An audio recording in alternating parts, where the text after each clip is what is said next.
Vamos então para o nosso próximo assunto aqui, que será loopings. Loopings.js.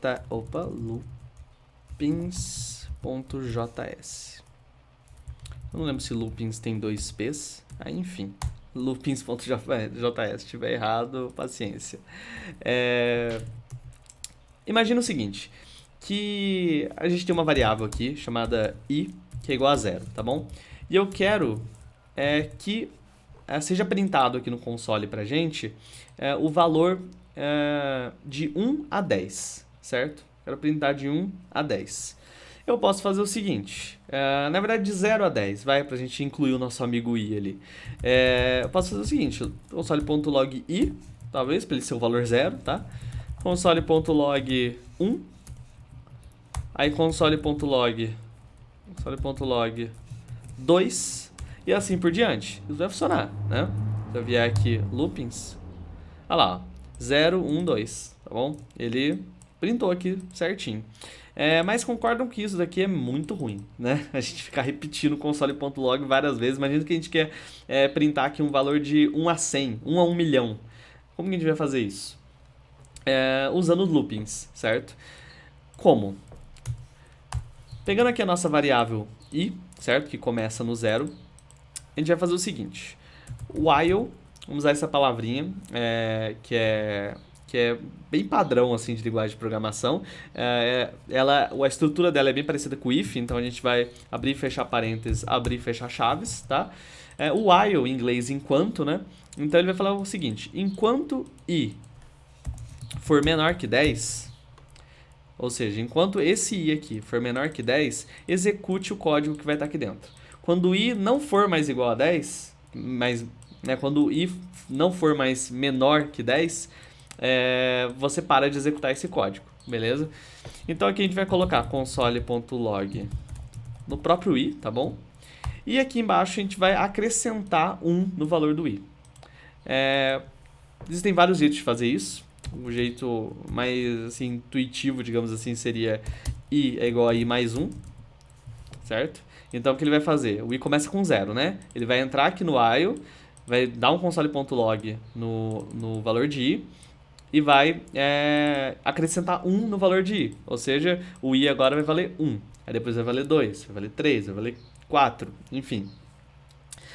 Mas como fazer isso daqui é algo tão padrão, o JavaScript já tem algumas formas mais enxutas de você falar isso para o código. Existe, por exemplo, esse modo aqui, ó. 1. Beleza, é a mesma coisa. Isso daqui é a mesma coisa de você dizer isso aqui. Mesma coisa. Tá bom? Ele vai fazer a mesma coisa, vai adicionar 1 no valor de i, tá bom? Ou, mais enxuto ainda, você pode fazer isso aqui, ó. I mais mais, tá? É a mesma coisa também. Ele vai sempre acrescentar 1 ao valor de i, tá bom? Então, vamos fazer isso e ver o que acontece, tá? Então, enquanto i for menor que 10, ele vai dar um console.log no i e vai acrescentar um valor ao i depois. Clear e rodar esse código. Olha lá. Olha só o que ele colocou aqui pra gente. Ele printou todos os valores de i. 1, 2, 3, 4, 5, 6, 7, 8, 9, certo? Então o que aconteceu? O i é igual a 0. Ele veio aqui, tá? Opa, ele começou no 0, na verdade, ó. O i igual a 0, ele entrou no while, aí ele foi printado, 0. Aí ele foi lá e acrescentou 1 ao valor de i. Agora o i era 1. Aí o i foi lá, printou, adicionou mais 1. E assim foi indo. Nesse looping, por isso que chama looping, né? Ele vai repetidas vezes, ele faz uma iteração, né? Nesse código aqui. E, enfim, conseguimos aqui printar o que a gente quisesse. Se aqui fosse 100, por exemplo, fosse 100, vamos ver que ele ia printar até o valor, até 99. Então, de 0 a 99. Se a gente quiser adicionar o 100 aqui, é só colocar menor ou igual, né? Menor ou igual, ele adicionaria o 100 ali embaixo. Olha lá, vai até o 100, do 0 ao 100, certo? Isso é um looping, beleza? Acho que é bem tranquilo, né? Ele vai repetir todo o código que tiver aqui até essa condição ser satisfeita, tá bom? Beleza. Então, dá um clear aqui. Existe outro jeito de fazer um looping, como eu falei para vocês, que é usando o for. O for, ele é bem interessante porque é o seguinte, eu vou deixar o while aqui do jeito que está para vocês, enfim, ficar aqui como exemplo, eu vou comentar ele, tá? Para ele não atrapalhar a gente. Mas aqui, eu vou colocar aqui embaixo o for. For é usado dessa maneira aqui. For, abre e fecha parênteses, abre e fecha chaves, tá bom? Aqui dentro do for, nós vamos ter três parâmetros aqui no for, certo? O primeiro vai ser a declaração de uma variável, tá? Que é justamente a declaração dessa variável i, que a gente declarou fora do while daquela vez. Agora com o for, a gente vai declarar ela aqui dentro do for. Então, let i igual a 0, tá bom? Ponto e vírgula para separar do segundo parâmetro. Então, o segundo parâmetro aqui do for vai ser o seguinte. Nós vamos estabelecer aqui a condição, certo? Então, seria o que está aqui no while. Então, enquanto i for menor ou igual a 100, você vai continuar fazendo esse for. Ponto e vírgula de novo. E aqui no terceiro parâmetro, você vai colocar o que vai acontecer com o i quando em cada looping, né? Então, o que vai acontecer com essa variável i em cada iteração desse looping for? A gente vai querer que o i some 1, né?